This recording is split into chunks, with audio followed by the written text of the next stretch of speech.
At 11:47 on the morning of September 15, 1940, Flight Lieutenant James Nicholson pulled his Hawker Hurricane into a climbing turn at 18,000 feet above Southampton. He was 30 years old. Below him, the English Channel glittered like hammered steel. Above him, somewhere in the blinding sun, were the Messerschmitts. His radio crackled with fragments of panic. "Bandits, 11 o'clock high." The transmission cut off. Nicholson's hands were steady on the stick. They had been steady since he'd learned to fly 3 years ago, when the other pilots at his first posting had laughed at the postal worker who thought he could become a fighter pilot. They'd called him Postie. They'd asked if he planned to deliver bullets by registered mail. Now, as his Hurricane shuddered and 3 20mm cannon shells punched through his cockpit in rapid succession, Nicholson made a decision that would violate every survival instinct, every regulation, every piece of training the Royal Air Force had drilled into him. He stayed in his burning aircraft. What happened in the next 12 minutes would earn him the only Victoria Cross awarded to Fighter Command during the entire Battle of Britain. But first, he had to survive the next 12 seconds. James Brindley Nicholson was not supposed to be here. He was born in 1917 in Hampstead, London, the son of a civil servant.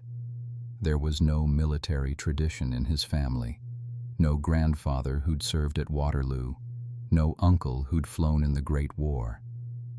When Nicholson left school at 18, he did what sensible young men from modest families did in 1935. He took a job with the General Post Office. He sorted mail. He learned the routes. He wore the uniform of a postman, not a pilot. But Nicholson had a secret. On weekends, he took the train to Hendon, where the London Aeroplane Club offered flying lessons for 30 shillings an hour. He saved his wages. He flew when he could afford it. By 1937, he had earned his private pilot's license, and when the Royal Air Force Volunteer Reserve opened its doors to civilians that same year, Nicholson walked through them. The career officers looked at him with barely concealed contempt. The RAFVR was known as the weekend flyers, the amateurs, the shopkeepers and clerks playing at being warriors. When Nicholson arrived at his first squadron posting in 1938, the regular RAF pilots made their opinions clear. He was a mailman. He had no business in a cockpit. Nicholson said nothing. He flew. He learned. He watched the veterans, absorbed their techniques, practiced until his hands moved without thought. When war came in September 1939, the laughter stopped, but the doubts remained. Could a postal worker really fight the Luftwaffe? By September 1940, the answer was becoming urgent. The Battle of Britain had been raging since July. Hermann Göring's Luftwaffe was attempting to destroy the Royal Air Force as a prelude to invasion. Every day, hundreds of German bombers and fighters crossed the Channel. Every day, RAF Fighter Command threw up its Hurricanes and Spitfires to meet them. The mathematics were brutal. Britain was losing pilots faster than it could train them. The average life expectancy of a fighter pilot was measured in weeks. Nicholson, now a flight lieutenant with 249 Squadron, had been in combat for 6 weeks. He had flown dozens of sorties. He had fired his guns in anger. He had not yet scored a confirmed kill. On the morning of September 15, 1940, he was leading Red Section, 3 Hurricanes, as part of a larger formation scrambled to intercept a massive German raid heading for London. Intelligence estimated over 200 enemy aircraft in the formation. The odds were, as always, impossible.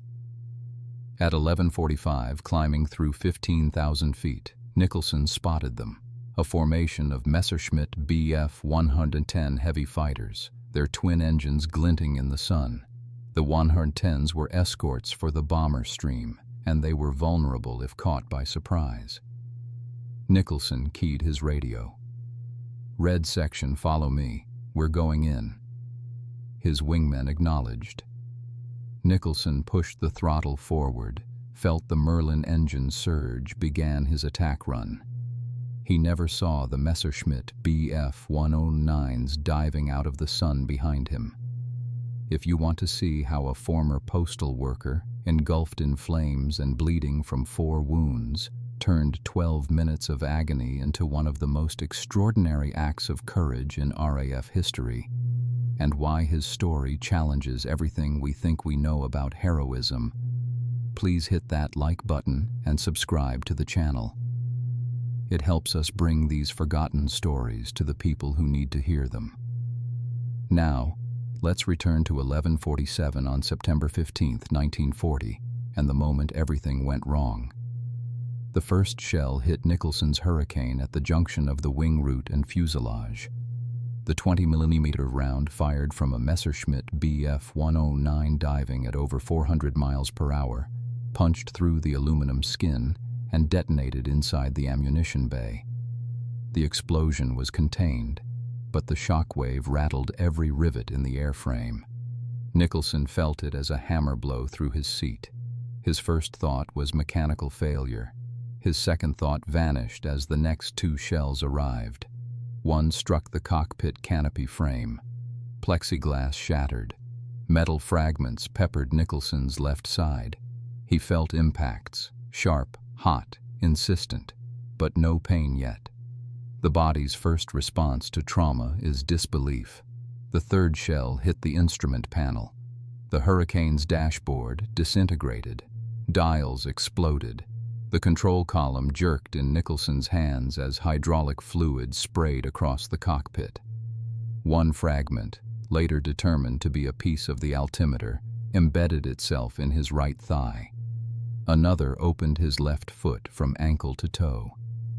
The Hurricane rolled violently to the left.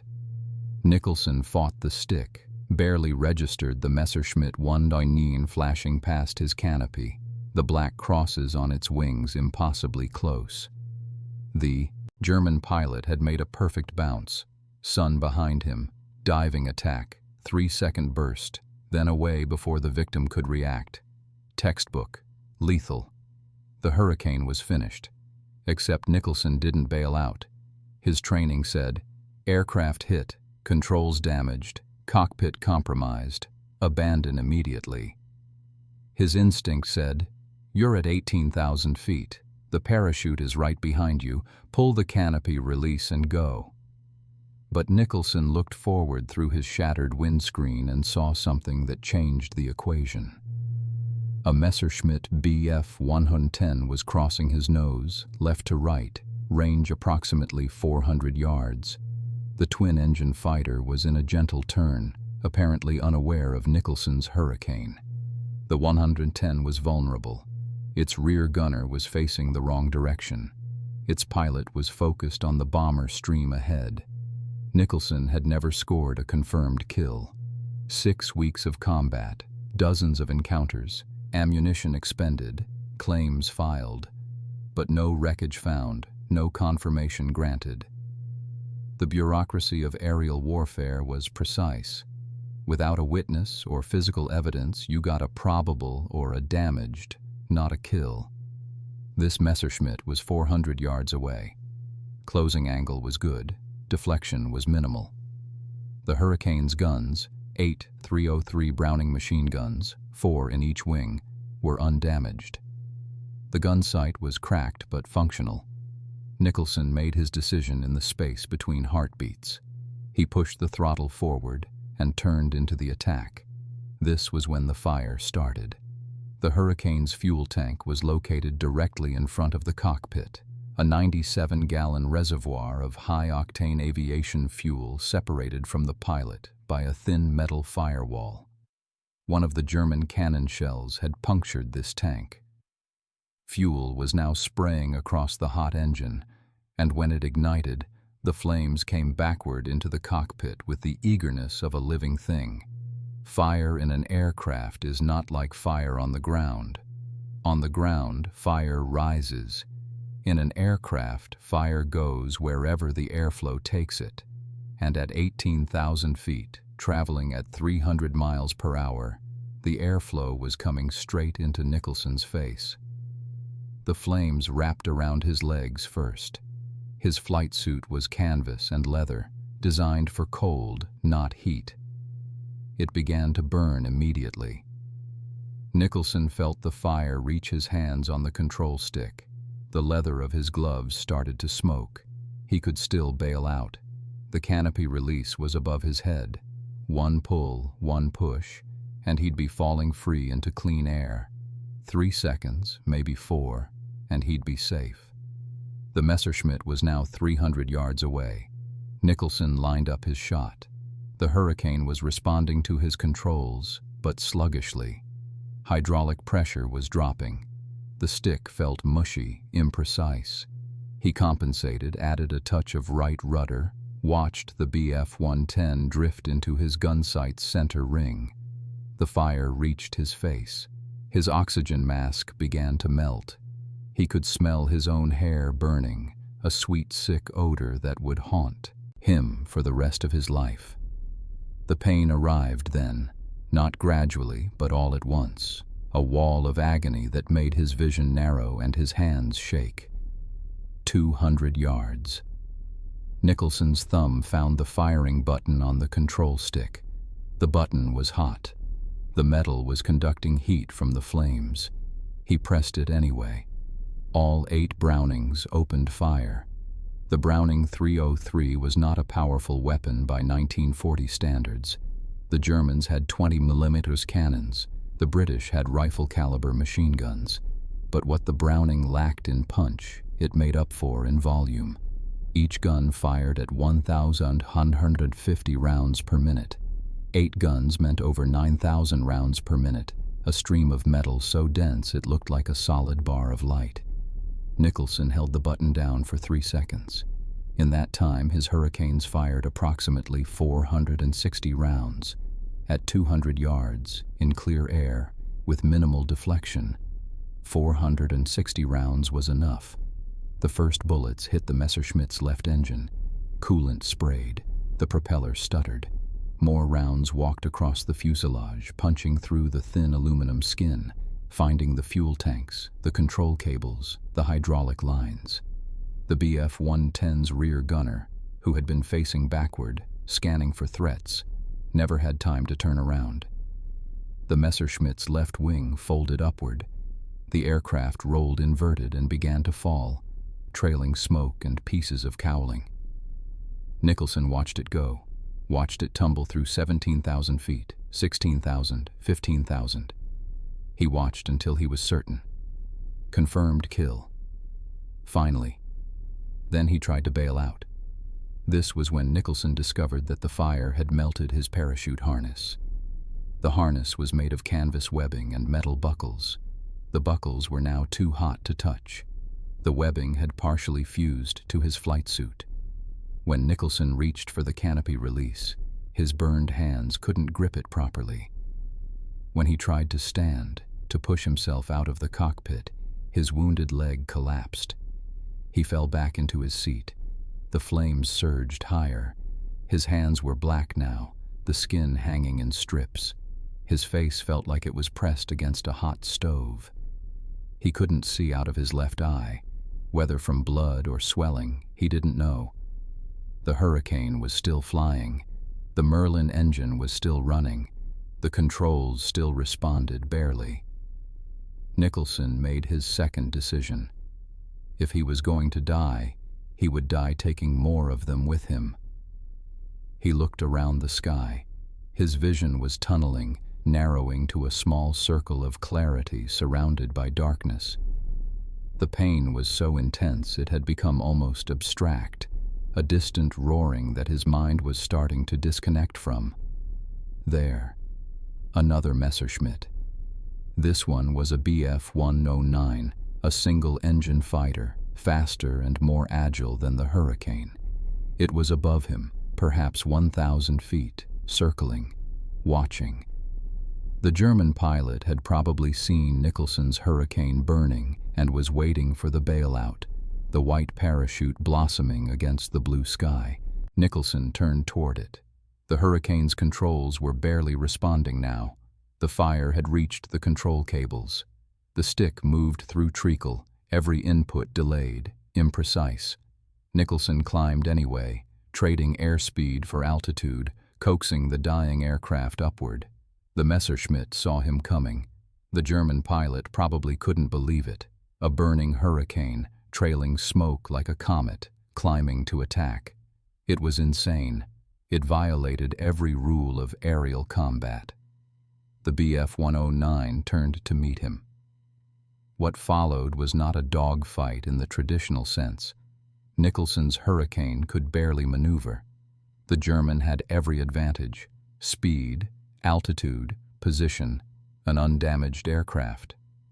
But the German pilot made a mistake. He assumed Nicholson would break off. He assumed no one would press an attack while burning alive. He assumed wrong. Nicholson flew straight at him. Head-on pass, closing speed over 600 miles per hour, both aircraft firing. The Hurricane's guns were running low on ammunition now, perhaps 200 rounds remaining per gun, but Nicholson fired them all. The two aircraft passed within 50 feet of each other. Nicholson felt his Hurricane shudder as German bullets hit it. He saw his own tracers arc toward the Messerschmitt, saw them strike the engine cowling, the wing root. Then they were past each other, and Nicholson was pulling up, trying to turn, trying to keep the German in sight. His controls locked. The fire had finally burned through the cables. The stick went rigid in his hands. The Hurricane rolled onto its back and began to spin. Nicholson was out of options, out of time, out of sky. He reached for the canopy release one more time. His burned hands slipped off it twice. On the third attempt, he got his palm under the lever and shoved upward with the last of his strength. The canopy flew off. Wind roared into the cockpit, feeding the flames, making them surge higher. Nicholson tried to stand. His wounded leg wouldn't support him. He grabbed the canopy frame with both hands, felt the skin of his palms stick to the hot metal and tear away, and hauled himself upward. The Hurricane was spinning now, centrifugal force trying to pin him in his seat. He fought it, pulled harder, got one leg over the side of the cockpit. The slipstream caught him and ripped him backward out of the aircraft. For a moment he was flying. No aircraft, no fire, just him and the air and the ground rotating below him. The Hurricane spun away, a Catherine wheel of flame that would hit the earth near the village of Millbrook and burn for 3 hours. Nicholson pulled his ripcord. The parachute opened. The jerk of deceleration sent fresh waves of agony through his burned body. But he was alive. He was descending. The ground was coming up to meet him. Green fields, a road, a cluster of houses. He was going to make it. This was when the Home Guard shot him. The local defense volunteers, soon to be renamed the Home Guard, were Britain's civilian defense force. Farmers, shopkeepers, veterans of the Great War, armed with whatever weapons could be found and tasked with defending against German paratroopers. They were brave men, determined men, but they were not always well-trained men. When they saw a parachute descending near the village of Millbrook, they assumed it was German. They had been told to watch for paratroopers. They had been told to shoot first and ask questions later. They opened fire. The first bullet missed. The second hit Nicholson in the buttocks. The third missed again. Nicholson, dangling helplessly from his parachute, unable to shout because his throat was burned, unable to wave because his hands were burned, could only watch as the muzzle flashes continued below him. He hit the ground hard. His wounded leg collapsed again. He rolled onto his back, stared up at the sky, and watched as 3 Home Guard members ran toward him with rifles raised. One of them, a farmer named Herbert Rutter, reached him first, saw the RAF uniform, saw the burns, and started screaming at the others to stop shooting. They stopped. They stared. One of them vomited. Nicholson tried to speak. His lips were burned.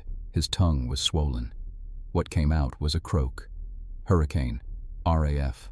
Ours. Rutter knelt beside him. "Jesus Christ," he said. "Jesus Christ. What did they do to you?" Nicholson managed 2 more words before he lost consciousness. "Got 2." He was wrong. He'd gotten 3. The ambulance took 45 minutes to reach Millbrook. By the time it arrived, Nicholson had regained consciousness twice, lost it twice, and was in shock so deep that his body temperature had dropped to 94 degrees Fahrenheit. The medics who loaded him onto a stretcher thought he would die before they reached the hospital. His burns covered over 40% of his body. His left foot was laid open to the bone. His right thigh had a piece of metal embedded so deep they could feel it grinding against the femur. His hands were the worst. 3rd-degree burns on both palms, fingers swollen to twice their normal size, skin hanging in sheets. They drove to the Royal Southampton Hospital with the siren wailing. Nicholson drifted in and out of consciousness during the journey. When he was conscious, he kept trying to tell them about the Messerschmitts. "Got 2, he said. "Maybe 3. Need to confirm." The medics thought he was delirious. At the hospital, a surgeon named Dr. William Stokes took one look at Nicholson and called for the burn unit to prepare for emergency treatment. Burns in 1940 were a death sentence more often than not. Infection was almost inevitable. Shock killed most victims within 48 hours. Those who survived the first week often died of kidney failure in the second. Stokes gave Nicholson a 30% chance of survival. They cut away his flight suit. The fabric had fused to his skin in places. They had to peel it off, layer by layer, while Nicholson screamed into the leather strap they'd placed between his teeth. The burns on his legs were deep enough to expose muscle. The burns on his hands had destroyed most of the nerve endings, which meant they would heal if he survived, but he would never have full feeling in his fingers again. The bullet wound in his buttocks was almost comical by comparison. Clean entry, no exit. The round lodged in the muscle. They'd remove it later, once he was stable. If he became stable. They gave him morphine. They wrapped his burns in gauze, soaked in tannic acid, the standard treatment of the time, later discovered to be worse than useless. They gave him blood plasma. They waited. Nicholson survived the first night, then the second. On the 3rd day, he developed a fever. Infection, the killer they'd been expecting. They gave him sulfonamides, the new wonder drug, and prayed. The fever broke on the 5th day. On the 6th day, Nicholson was conscious and coherent for the first time since the crash. His squadron commander, squadron leader John Grandy, came to visit. Grandy brought news. "The Messerschmitt you shot down near Southampton," Grandy said. "The BF-110, confirmed. It crashed near Romsey. Both crew killed." Nicholson nodded. His face was bandaged, but his eyes were visible. "There was another," he said. His voice was a rasp. "The 109, head-on pass. I hit him." Grandy hesitated. "We're still investigating that one. No wreckage found yet. Might have made it back to France." "I hit him," Nicholson repeated. 3 days later, a Home Guard patrol found the wreckage of a Messerschmitt BF-109 in a field near Netley. The aircraft had belly-landed with a dead engine. The pilot had survived the landing but died of his wounds before he could be captured. When RAF intelligence examined the wreckage, they found bullet holes consistent with .303 caliber rounds. The engine had been shot to pieces. Grandy came back to the hospital. "You were right," he said. 2 confirmed. The 110 and the 109. 3? Nicholson said. Grandy frowned. 3? I got 3. There was another 109 after the head-on pass. I fired at him before I bailed out. Grandy checked the records. On September 15, 1940, between 11:47 and 12:00, 3 Messerschmitt aircraft had been reported shot down in the Southampton area. 1 Bf-110 confirmed to Nicholson. 1 Bf-109 confirmed to Nicholson. 1 Bf-109 listed as probable, pilot unknown. Grandy made some calls. He talked to other pilots who'd been in the area. He talked to ground observers. He pieced together the timeline.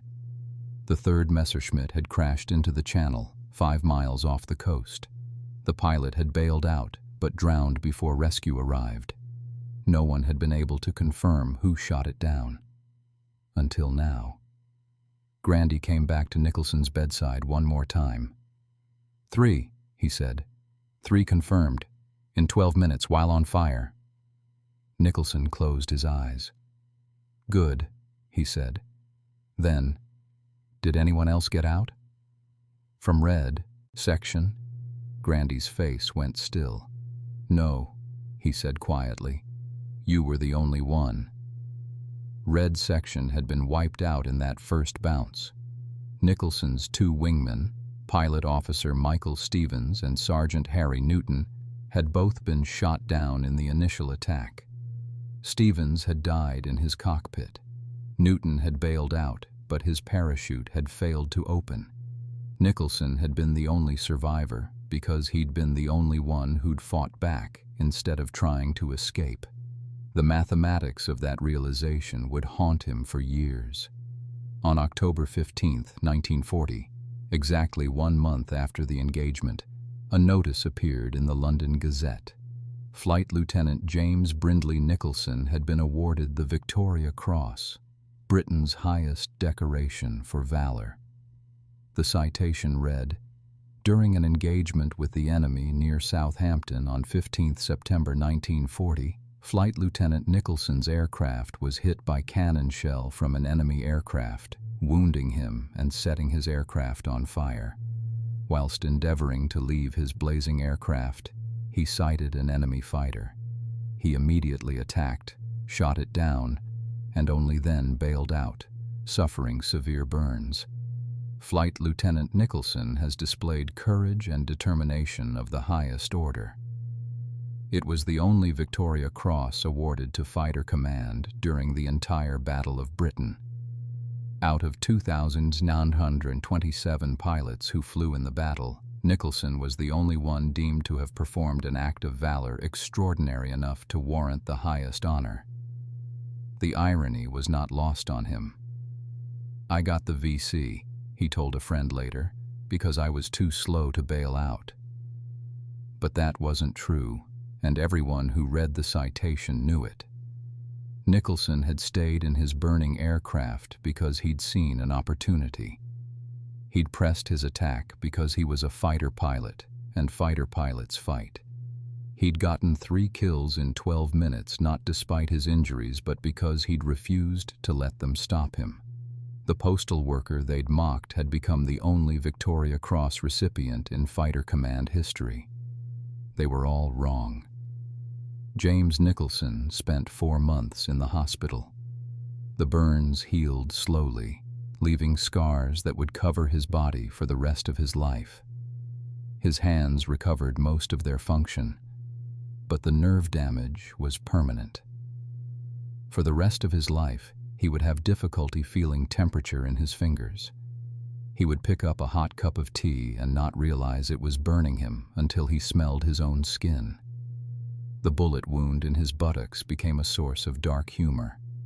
The round had lodged near the sciatic nerve, and the surgeons decided it was safer to leave it in place than risk permanent paralysis trying to remove it. Nicholson would carry that piece of German metal for the rest of his life. "At least," he told friends, "I can always say the Germans shot me in the arse." The Victoria Cross was presented to him in a private ceremony at Buckingham Palace in February 1941. George VI pinned the bronze cross to his uniform and said, "The nation is grateful for your sacrifice." Nicholson, still weak from his injuries, could only nod. Later, he would say that the king's hands had been shaking almost as much as his own. The publicity was immediate and overwhelming. Nicholson's face appeared in newspapers across Britain. "Mailman hero wins VC," read one headline. "Postie bags 3 Nazis," read another. The propaganda value was enormous. Here was proof that ordinary British citizens could become extraordinary warriors. The government used Nicholson's story to recruit more volunteers for the RAFVR. Nicholson hated it. He gave interviews because he was ordered to. He attended ceremonies because it was his duty. But he never felt comfortable with the attention. "I was just doing my job," he told reporters repeatedly. Any pilot would have done the same. This was demonstrably untrue. On September 15, 1940, hundreds of RAF pilots had been in combat. Only one had stayed in a burning aircraft to press an attack. But Nicholson genuinely believed he was nothing special. The cognitive dissonance between his self-perception and his public image would trouble him for years. By June 1941, Nicholson was cleared to return to flying duties. His hands had healed enough to grip a control stick. His leg had recovered. The doctors warned him that he would never be quite as sharp as before. The injuries had taken a toll, but he was fit enough for combat. He was posted to Burma. The decision made sense on paper. Nicholson was too famous to risk in European skies.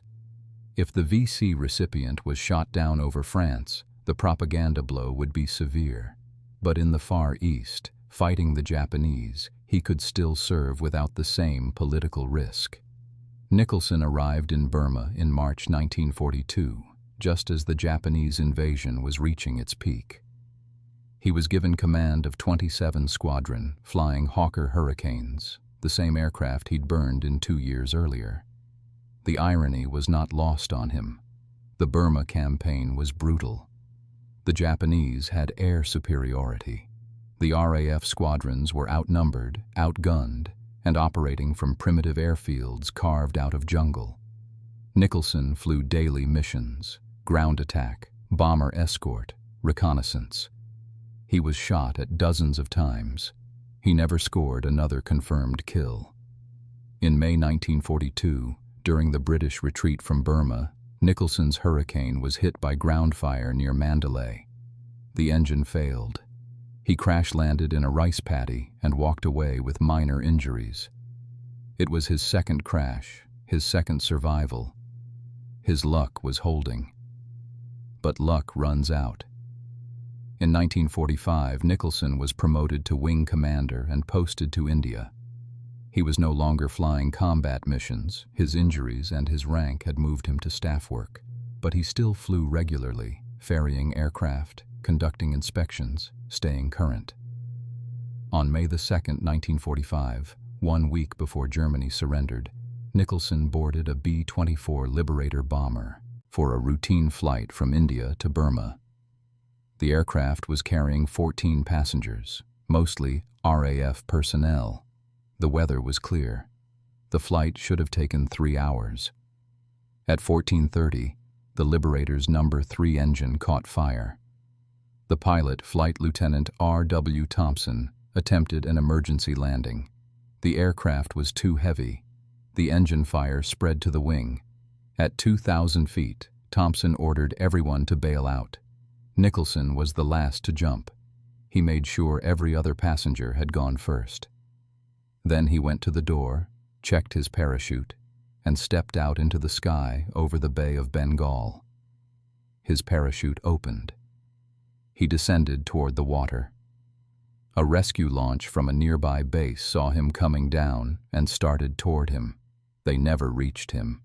Nicholson hit the water and disappeared. The rescue launch searched for 3 hours. They found his parachute, floating empty. They found his Mae West life jacket, torn and deflated. They never found his body. The official report listed him as missing, presumed drowned. The most likely explanation was that he'd been injured during the bailout, perhaps hitting part of the aircraft on the way out, and was unconscious when he hit the water. Without the ability to inflate his life jacket or swim, he would have sunk immediately. James Brindley Nicholson, Victoria Cross recipient, the only fighter command pilot to receive Britain's highest honor for valor, died in the Bay of Bengal on May 2, 1945. He was 29 years old. He left behind a wife, Muriel, and 2 young sons. He left behind a medal that would be displayed in the Imperial War Museum. He left behind a story that would be told and retold, embellished and simplified, until it became legend. But here is what often gets lost in the retellings. Nicholson's 3 kills on September 15, 1940, were not the most important thing he did that day. The important thing was the decision he made in the moment between being hit and bailing out. He could have jumped immediately. He could have saved himself without hesitation. No one would have blamed him. No one would have questioned it. But he saw an enemy aircraft, and he attacked it because that was his job. He stayed in the fire because the alternative was letting the enemy go. He endured 12 minutes of agony because 12 minutes was how long it took to do what needed to be done. That decision, to stay, to fight, to endure, that was what earned him the Victoria Cross. Not the kills, not the spectacle, the choice. And that choice reveals something important about heroism that we often misunderstand. We think of heroes as people who do extraordinary things in extraordinary moments. But Nicholson's heroism was rooted in something more fundamental. He did his job. He did it when it was easy, and he did it when it was impossible, and he saw no meaningful difference between the two. The postal worker who became a pilot, who became a Victoria Cross recipient, never thought of himself as special. He thought of himself as a man doing his duty. And perhaps that's the most extraordinary thing about him. His absolute conviction that what he did was simply what anyone would do. He was wrong about that, but his wrongness is what makes his story matter. The Battle of Britain was won by 2,927 pilots. Most of them survived. Most of them never fired their guns in anger. Most of them went home after the war and never spoke about what they'd done. Nicholson fired his guns while burning alive, shot down 3 enemy aircraft in 12 minutes, and died 4 years later in a training accident that had nothing to do with combat. History is not fair.